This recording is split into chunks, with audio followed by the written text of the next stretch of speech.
All right, hello everyone, and welcome to today's video. First in our Sunday summer videos, in which we take a look back at Fed history, and in this case, we're going to go to some pretty recent history. We're going to talk about the Dashers. What exactly went wrong? Why did they fail? And there's multiple reasons. There's a lot of information on here, and this is as concise as I could get it. I don't want to make this real long, but I do want to cover this and talk a little bit about what happened because this last season was really a mixed bag as far as the Fed was concerned. There were some areas of tremendous growth and progress, and there were other areas in which things fell apart. And the Dashers was one of those scenarios. I want to go through exactly what happened, but to understand how we got to the end of this chapter, we have to understand how things started off in Danville, Illinois, with the Dashers and hockey history. So we're going to kind of zip through this because just going through the history could take 20-25 minutes. And I don't want to do that. All right, so let's go into the history. The Dashers started off, the first iteration of the Dashers was in the old Continental Hockey League. Continental Hockey League, does that sound familiar? Yep. Sarge Andrews, or Sarge Richards, excuse me, was the guy running the show. There was another guy that was involved with several of the teams. When the Continental Hockey Association fell apart, or Continental Hockey League, excuse me, fell apart and became the All-American Hockey League. And one of those people was Barry Soskin. So Soskin has a long history of involvement with Danville hockey. All right, so the original Dashers played in the Continental Hockey League from 81 to 86, won the championship in their first year. All right, then it became the AAHL and 3 more years there. Then things fell apart. 1989, that was the end of that. So the next iteration of hockey was after 5 years, the NAHL came into town, and we had the Danville Wings. They played from 94 to 2003, won a championship, won a Robertson Cup. That's the championship for the NAHL. And, pretty good success there. And then the NAHL decided not to continue in Danville, so the USHL, which of course is top tier juniors in the United States, they came into town. Played 1 year. Things didn't turn out very well. USHL wasn't really happy with the situation. They sold the team to different owners. The team was moved to Indianapolis. And again, for a little while, we had no hockey in Danville, at least not on a big, significant, noteworthy, organized level. So in comes Barry Soskin and the Federal Hockey League, the FHL, in 2011 to start off the second season of the fledgling league. And there we go with the Dashers once again. Now everybody thinks this was the first Dashers. No, it was actually the Continental Hockey League's version. All right, and you've probably seen the logo, just the simple red and white logo floating around the interwebs. So, all right, so first season, dreadful for the new Dashers. They went, what was it? They won 6 games out of 43, finished in last place, missed the playoffs. They missed the playoffs the first 3 seasons, in fact. It took a while for this club to kind of get going. But as they got better, fans started coming out, a little bit more support. Well, hello, Bonehead. And So then we had finally in 2014 to 2015 a record of 31, 20, and 5. That was good for third out of six places in the league. League at this point was 6 teams. They finished third, and they extended Watertown to 5 games in the finals. So first time in the playoffs, and they go to the finals, lose to Watertown 3 games to 2. So things were looking up. All right, but still they were averaging, just around 760 fans a game. Not a big draw, and there's reasons for that, which we'll discuss. And I don't even think I mentioned that. No, so there's going to be a number 9. All right. Um, okay, I'll have to remember that. Okay, so finally, 2015 2016, they go 33 16 and 7. Third place again, lost to Port Huron in the semis. Port Huron would win the Commissioner's Cup that year. And then finally, we had the big success story. We had a Commissioner's Cup brought in. Coach Harrison, who is now in Carolina, he led the team to a record of 49 and 4.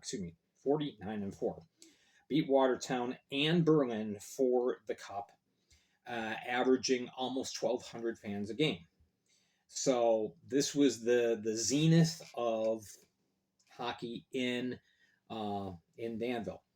Things kind of went a little bit south the next couple of years. Team struggled, missed the playoffs following year.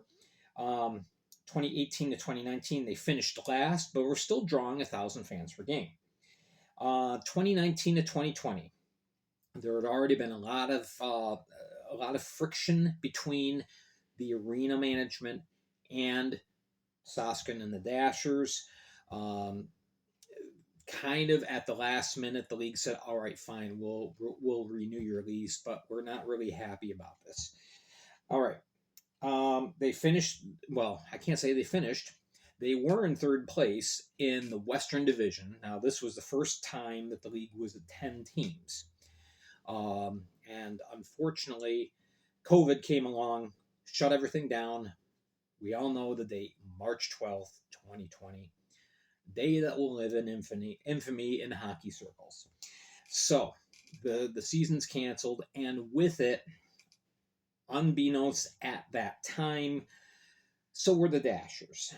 Talks had been secretly underway with Ellen Tully and the proposal to bring an SPHL team into Danville, and she sold the arena board on the idea. Yeah, this is going to be great. This is going to be fantastic. SPHL, a little bit higher quality hockey than the Fed. And so the Dashers were voted out and out of existence. In comes the Vermilion County Bobcats. And those are 3 words that the community of Danville would love to forget. SPHL moves in, VC Bobcats, awful. Absolutely awful. In 2 seasons, they went 970 and 7. After 1.5 years of really bad hockey, they ceased operations with. They went out in style. Just said we're not showing up. We're not dressing anybody. We're not even going to show up to the rink. Forfeited game against Quad City. About 500 fans going. There was supposed to be an after game skate. So the Quad City Storm players graciously said, "Come on out in the ice. We'll skate with you." Yeah, very nice story on that end. But that was, again, another end for hockey in Danville. People were saying, should have never let the Dashers go. Shouldn't have voted the Dashers out. We should have stayed with what we had.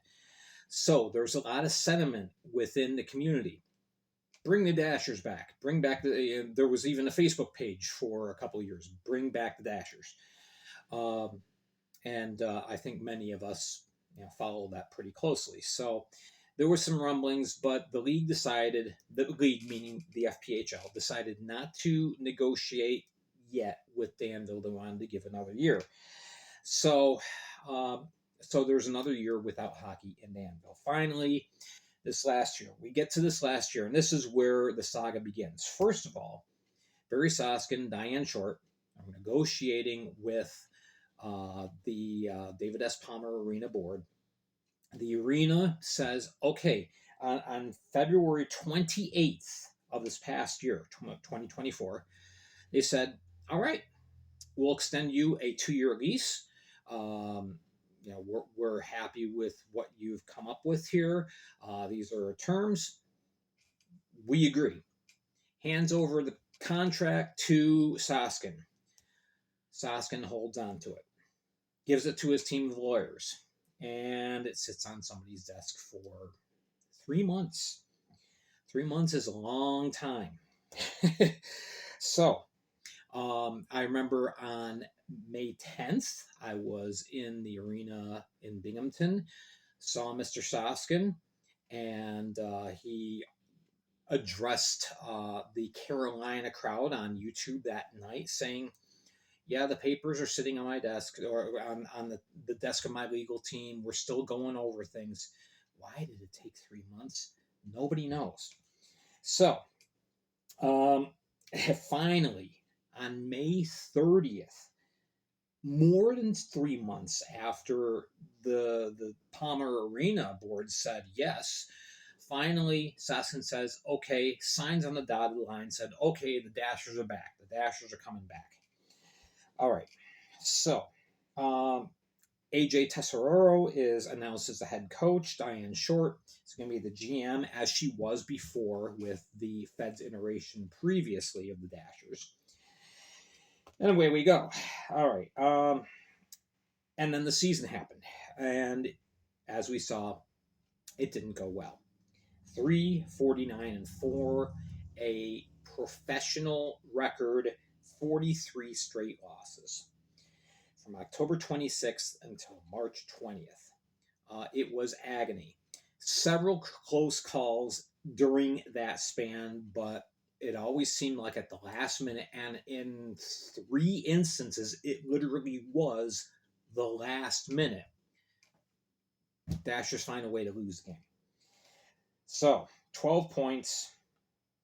Yeah, that's good for last in the league. The high points of the season, they beat Athens 3-1 in their 3rd game and their home opener. So, everybody thought, hey, this is a good sign. But then the losing streak started and continued and continued and continued. Finally, March 20th, in Poughkeepsie, New York, they beat the HC Venom 7-3. Resoundingly, it was 7-1 at one point. So they snapped the losing streak. Played somewhat decently the last 3 to 4 weeks of the season. They also beat Motor City 7-6 in an overtime game on April 5th. So there you go. There's your 3 wins. That's your highlights for the year. 3-49-4, an 0.71 winning percentage, only 126 goals scored, 321 allowed, for a goal differential of -195. Not good. All right, so April 15th, just 3 days after the season is completed, the team and the arena meet and they announce, yeah, we're terminating the lease. We're not going to play the other year. And even though the Dashers didn't say it at the time, they were basically folding. Their continued existence was dependent upon finding new ownership, and that didn't happen. There were 2 people that looked at the team and said, no, I'm not going to invest in this. So let's sum this up. What went wrong? All right, first of all, the 3-month delay that I talked about.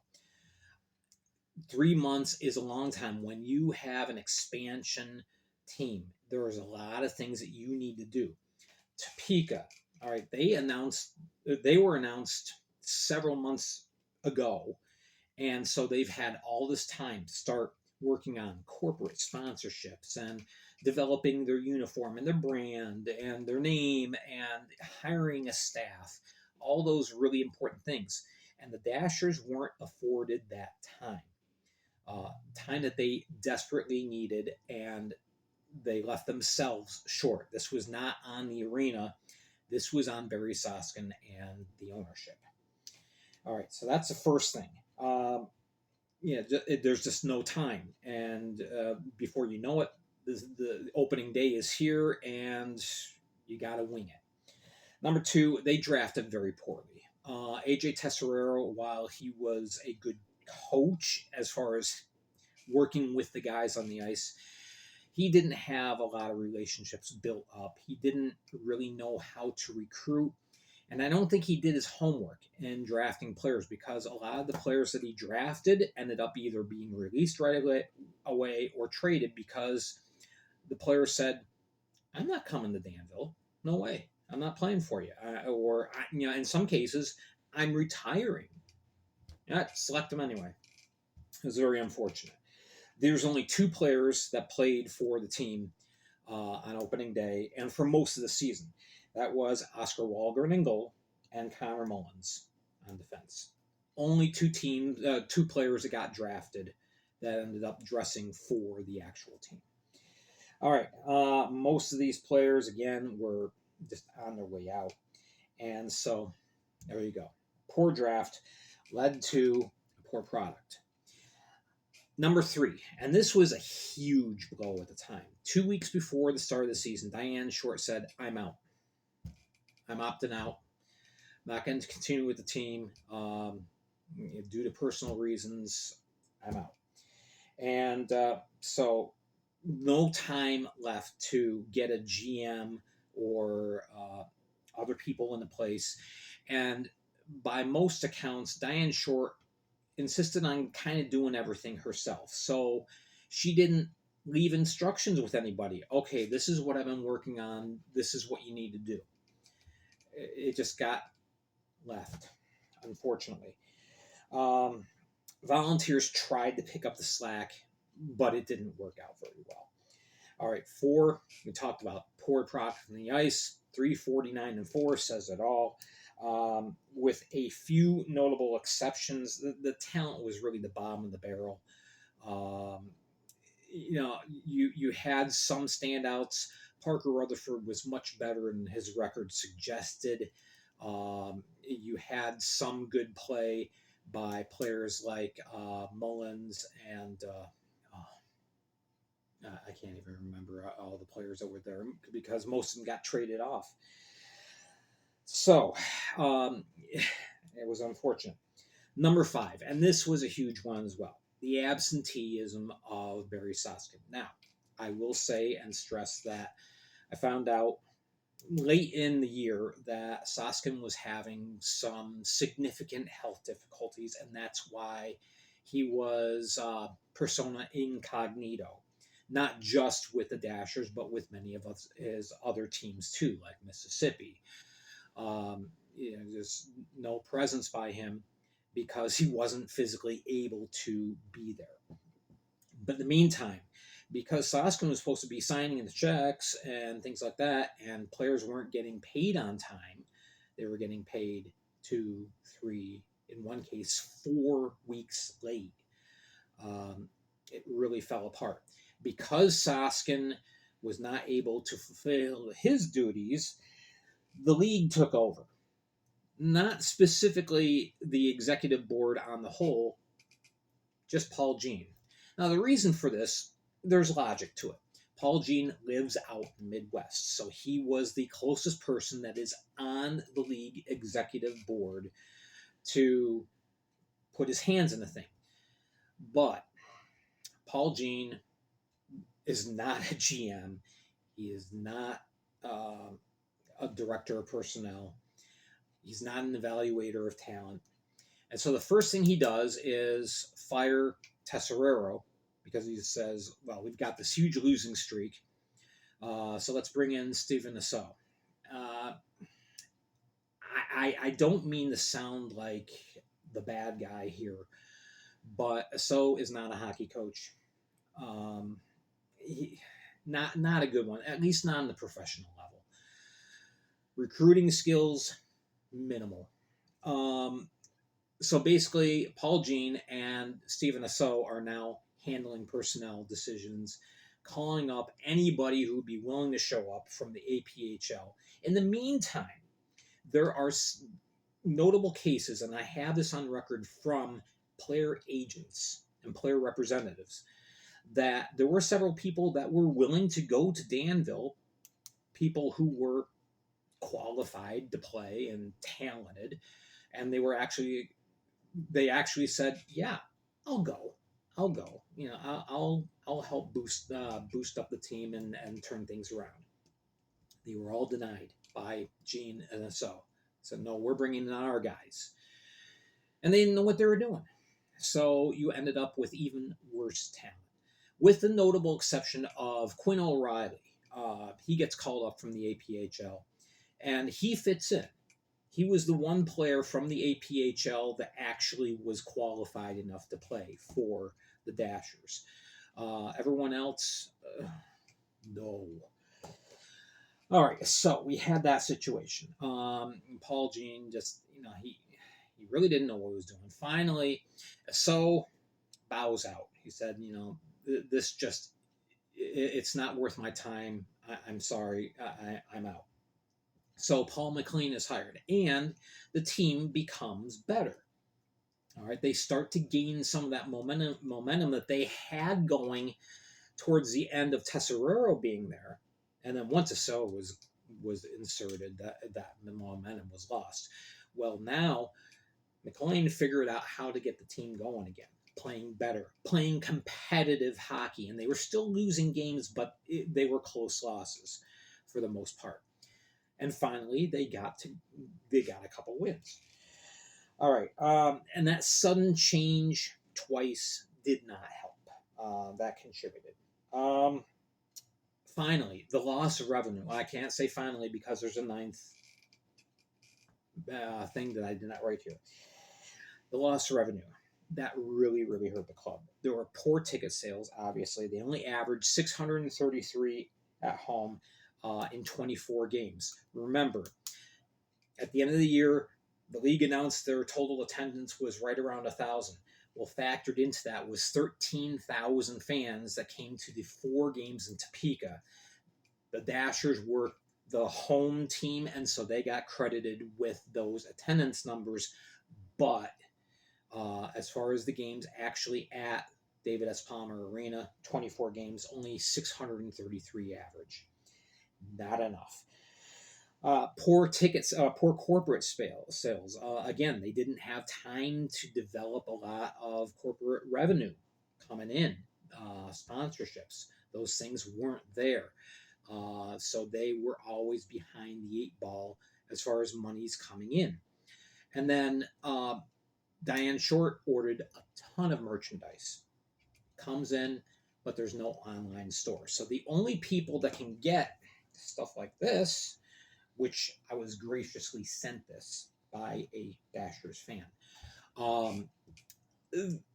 there was no way for somebody like me in Pennsylvania to get Dashers merchandise if I wanted it. The only people that could get it were the people who were in the arena, and there's only 633 people on the night.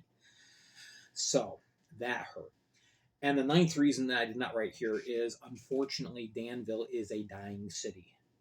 Economically, the population has decreased about 30% over the last 30 years.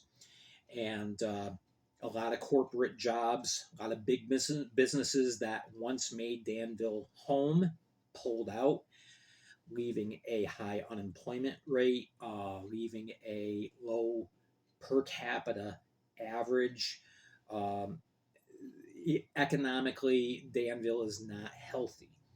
And so a lot of people didn't have the money to go to Dashers games, unfortunately. So that hurt too. All these things factored into a team that really, it seemed like they were built to fail because they weren't really built. They were kind of thrown together. And unfortunately, We have a result on April 15th. We're done. And it's a real shame because we've seen in the past hockey in Danville worked. Even though the team only filled the arena halfway up, it was a very passionate fan base. They were there most nights, and the team was playing well at one stint. You know, for like 3-4 years, they were playing extremely well. Things kind of fell apart. Their one last hurrah, you know, it's cut off by COVID, and they're basically a financial casualty to that and the whims of the arena being sold on the SP, and that didn't work out. Just a very unfortunate situation. So that, in a nutshell, is what went wrong with the Dashers. That's our recent history. And so, anyway, I hope you liked this video. I hope you found it informative. We don't like the outcome, obviously, and this now officially gets retired. And that's going to go in a drawer or something. I'm going to hang on to this. But anyway, that's the story of the Dashers. I hope you enjoyed it. Keep watching. We'll be having more on the history of the FPHL on Sundays. So keep watching. Make sure you're hitting like and subscribe, all that. Make sure you're following me on Facebook, most importantly. Also on the Flash Audio Network. The links are on the Facebook page. And our next video is next Saturday. Oh, well, actually, no, I take that back. Our next video is Tuesday, News and Notes. We're going to finally try and make sense out of what happened with the league meetings, the expansion draft, the dispersal draft, all that kind of good stuff. All right. Thank you so much for joining me. I am Gary Ryan for the Fed League Flash. Thank you again for watching, and have a wonderful weekend.